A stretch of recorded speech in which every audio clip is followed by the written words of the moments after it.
ಪ್ರಧಾನಿ ನರೇಂದ್ರ ಮೋದಿ ಆಕಾಶವಾಣಿಯ ತಮ್ಮ ಜನಪ್ರಿಯ ಕಾರ್ಯಕ್ರಮ ಮನ್ ಕಿ ಬಾತ್ನಲ್ಲಿಂದು ದೇಶ ಬಾಂಧವರನ್ನುದ್ದೇಶಿಸಿ ಮಾತನಾಡಿದರು. ತಮ್ಮ 83ನೇ ಮನದ ಮಾತಿನಲ್ಲಿ ಡಿಸೆಂಬರ್ ತಿಂಗಳ ಮಹತ್ವ ಹಾಗೂ ಈ ತಿಂಗಳಲ್ಲಿ ನಡೆಯಲಿರುವ ಹಲವು ಮಹತ್ವದ ಕಾರ್ಯಕ್ರಮಗಳನ್ನು ಪ್ರಸ್ತಾಪಿಸಿ ಡಿಸೆಂಬರ್ 16, 1971ರಂದು ನಡೆದ ಯುದ್ಧದ ಸ್ವರ್ಣ ಜಯಂತಿಯನ್ನು ದೇಶ ಆಚರಿಸುತ್ತಿದೆ ಎಂದು ಹೇಳಿದ್ದಾರೆ. ಆಜಾದಿ ಕಾ ಅಮೃತ ಮಹೋತ್ಸವ ಕುರಿತಂತೆ ಸೀತಾಪುರದ ಓಜಸ್ವಿ ಎಂಬುವವರು ಬರೆದಿರುವ ಪತ್ರವನ್ನು ಪ್ರಸ್ತಾಪಿಸಿದ ಪ್ರಧಾನಿ, ಅಮೃತ ಮಹೋತ್ಸವ ನಮಗೆ ಕಲಿಕೆಯ ಜೊತೆಗೆ ದೇಶಕ್ಕಾಗಿ ಏನನ್ನಾದರೂ ಮಾಡುವಂತಹ ಪ್ರೇರಣೆಯನ್ನು ನೀಡುತ್ತದೆ. ದೇಶದೆಲ್ಲೆಡೆ ಪಂಚಾಯಿತಿಯಿಂದ ಸಂಸತ್ತಿನವರೆಗೆ ಅಮೃತ ಮಹೋತ್ಸವವನ್ನು ಪ್ರತಿಧ್ವನಿಸುವ ಕಾರ್ಯಕ್ರಮಗಳು ನಡೆಯುತ್ತಿವೆ ಎಂದು ಹೇಳಿದ್ದಾರೆ. हमारे वीरों का स्मरण करता हूं और विशेष रूप से ऐसे वीरों को जन्म देने वाली वीर माताओं का स्मरण करता हूं. अमृत महोत्सव सीखने के साथ ही हमें देश के लिए कुछ करने की भी प्रेरणा देता है. और अब तो देश भर में आम लोग हों या सरकारें, पंचायत से लेकर के पार्लियामेंट तक अमृत महोत्सव की गूंज है और लगातार इस महोत्सव से जुड़े कार्यक्रमों का ಸ್ವಾತಂತ್ರ್ಯ ಹೋರಾಟದಲ್ಲಿ ಬುಡಕಟ್ಟು ಜನರ ಕೊಡುಗೆಯನ್ನು ಮನಗಂಡು ದೇಶ ಬುಡಕಟ್ಟು ಜನರ ಗೌರವ ಸಪ್ತಾಹವನ್ನು ಆಚರಿಸಿದೆ. ದೇಶದ ವಿಭಿನ್ನ ಭಾಗಗಳಲ್ಲಿ ಈ ಸಂಬಂಧ ಕಾರ್ಯಕ್ರಮಗಳು ನಡೆದವು ಎಂದು ಪ್ರಧಾನಿ ನುಡಿದಿದ್ದಾರೆ. अंडमान निकोबार द्वीप समूह में जारवा और ओंगे ऐसे जनजातीय समुदाय के लोगों ने अपनी संस्कृति का जीवन प्रदर्शन किया. पर्थ में एक सेक्रेड इंडिया गैलरी इस नाम से एक आर्ट गैलरी भी है.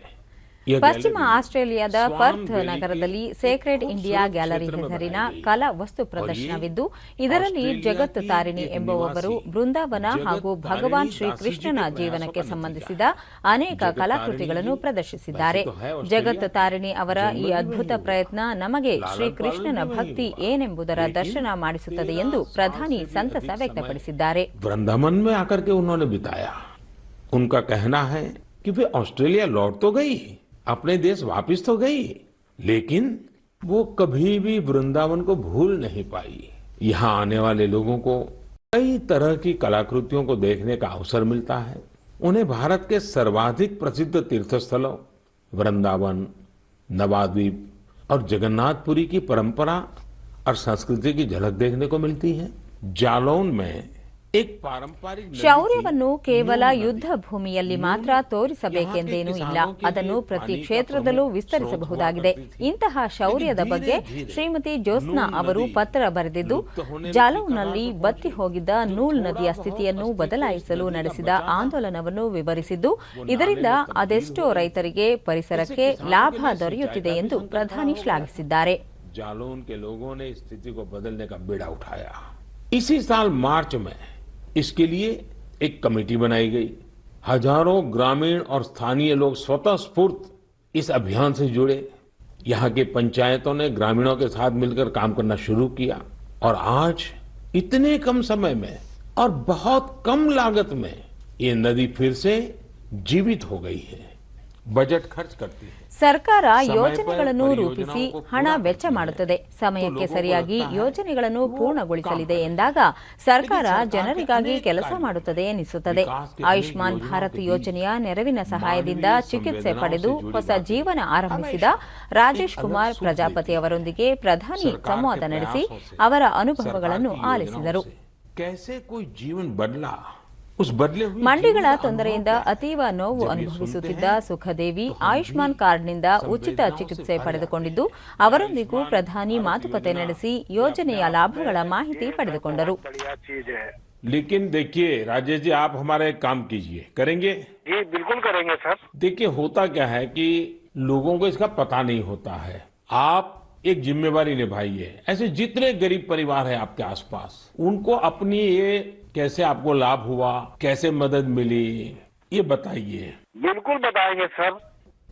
युवाओं से समृद्ध हर देश में 3 चीजें बहुत मायने रखती हैं और वही तो कभी कभी युवा की सच्ची पहचान बन जाती है. पहली चीज है ಯುವ ಜನರಿಂದ ಸಮೃದ್ಧವಾಗಿರುವ ಪ್ರತಿ ದೇಶದಲ್ಲೂ 3 ಅಂಶಗಳು ಅತ್ಯಂತ ಮೌಲಿಕವಾಗಿರುತ್ತವೆ. ಮೊದಲನೆಯದ್ದು ಚಿಂತನೆಗಳು ಅಥವಾ ಆವಿಷ್ಕಾರ, ಎರಡನೆಯದ್ದು ಅಪಾಯ ಎದುರಿಸುವ ಎದೆಗಾರಿಕೆ ಹಾಗೂ ಮೂರನೆಯದ್ದು ಎಲ್ಲವನ್ನೂ ಮಾಡುತ್ತೇನೆ ಎನ್ನುವ ಸ್ಥೈರ್ಯ.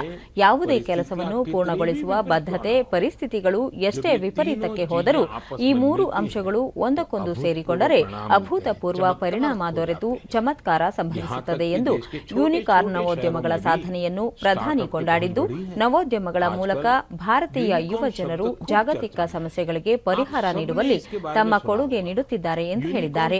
एक ऐसा स्टार्टअप होता है जिसका वैल्यूएशन कम से कम $1 बिलियन होता है, यानी करीब करीब 7,000 करोड़ रुपए से ज्यादा. साथियों, साल 2015 तक देश में बमुश्किल 9 या 10 यूनिकॉर्न हुआ करते थे. आपको ये जानकर बेहद खुशी होगी कि अब यूनिकॉर्न्स की दुनिया में भी भारत तेज उड़ान भर रहा है कि वो बिजनेस करना चाहता है.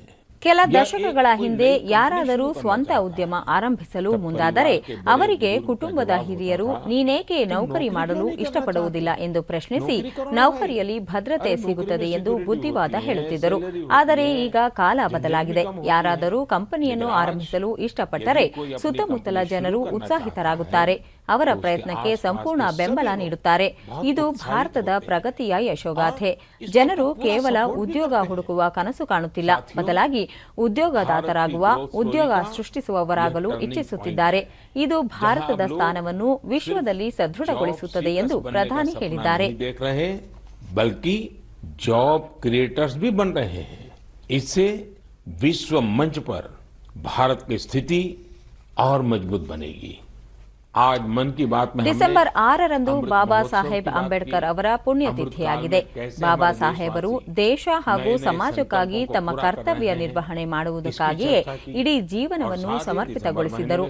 ನಮ್ಮ ಸಂವಿಧಾನದ ಮೂಲ ಆಶಯವೂ ಇದೇ ಆಗಿದೆ ಎಂಬುದನ್ನು ದೇಶವಾಸಿಗಳು ಎಂದೂ ಮರೆಯಬಾರದು ಎಂದು ಪ್ರಧಾನಿ ಮನವಿ ಮಾಡಿದ್ದಾರೆ. ನಾವು ಡಿಸೆಂಬರ್ ತಿಂಗಳಿಗೆ ಪಾದಾರ್ಪಣೆ ಮಾಡುತ್ತಿದ್ದೇವೆ. ಮುಂದಿನ ಮನದ ಮಾತು 2021ನೇ ವರ್ಷದ ಕೊನೆಯ ಮನದ ಮಾತಾಗುವುದು ಸ್ವಾಭಾವಿಕವಾಗಿದೆ. 2022ರಲ್ಲಿ ಮತ್ತೆ ಯಾತ್ರೆಯನ್ನು ಆರಂಭಿಸೋಣ ಎಂದು ಹೇಳಿದ್ದಾರೆ. हम देशवासी ये कभी न भूलें कि हमारे संविधान की मूल भावना, हमारा संविधान हम सभी देशवासियों से अपने अपने कर्तव्यों के निर्वहन की अपेक्षा करता है. तो आइए हम भी संकल्प लें. अमृत महोत्सव में हम कर्तव्यों को पूरी निष्ठा से निभाने का प्रयास करेंगे. यही बाबा साहब के लिए हमारी सच्ची श्रद्धांजलि होगी. आप इस साल को कैसे विदा कर रहे हैं, नए साल में क्या कुछ करने वाले हैं, ये भी जरूर बताइए. और हाँ, ये कभी मत भूलना, कोरोना अभी गया नहीं है. सावधानी बरतना हम सबकी जिम्मेवारी है. बहुत बहुत धन्यवाद.